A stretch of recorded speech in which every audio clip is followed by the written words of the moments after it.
السلام علیکم ورحمۃ اللہ وبرکاتہ۔ میری سوشل میڈیا فیملی، کیسے ہیں آپ لوگ؟ امید کرتی ہوں کہ آپ لوگ بالکل خیر و عافیت سے ہوں گے۔ میں بھی بالکل ٹھیک ہوں الحمدللہ۔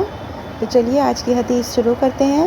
حضرت ابن سعدی مالکی روایت بیان کرتے ہیں کہ مجھے حضرت عمر بن خطاب رضی اللہ عنہ نے صدقے کی وصولی کے لیے عامل مقرر کیا۔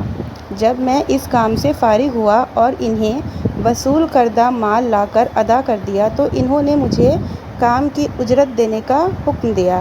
میں نے کہا میں نے تو یہ کام مخصلہ یعنی کہ اللہ کی رضا کے لیے کیا ہے اور میرا اجر اللہ پر ہے۔ تو انہوں نے کہا کہ جو تمہیں دیا جائے اسے لے لو، کیونکہ میں نے رسول اللہ صلی اللہ علیہ وسلم کے عہد مبارک میں کام کیا تھا۔ آپ نے مجھے میرے کام کی مزدوری دی۔ میں نے بھی تمہارے جیسی بات کہی تو مجھے رسول اللہ صلی اللہ علیہ وسلم نے فرمایا، جب تمہیں تمہارے مانگے بغیر کوئی چیز دی جائے تو کھاؤ اور صدقہ کرو۔ فوائد اس حدیث کے: زکوٰۃ دینا چاہیے، زکوٰۃ کی وصولی کے لیے عامل مقرر کرنا چاہیے، زکوٰۃ وصولنے پر اجرت لے سکتے ہیں، دینی کام پر اجرت لینا درست ہے، دینی کام پر اجرت لینے سے ثواب ختم نہیں ہوتا ہے، سنت کے مطابق عمل کرنا چاہیے۔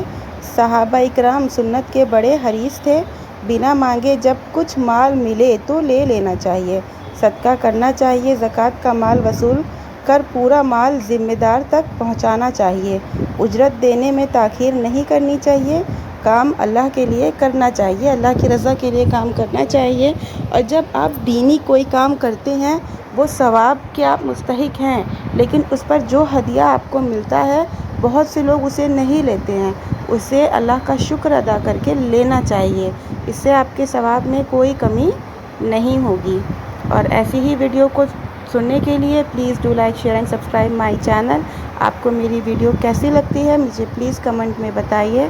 ملتے ہیں نیکسٹ ویڈیو پر، چینل کو سبسکرائب کرنا مت بھولیے گا۔ وعلیکم السلام ورحمۃ اللہ وبرکاتہ۔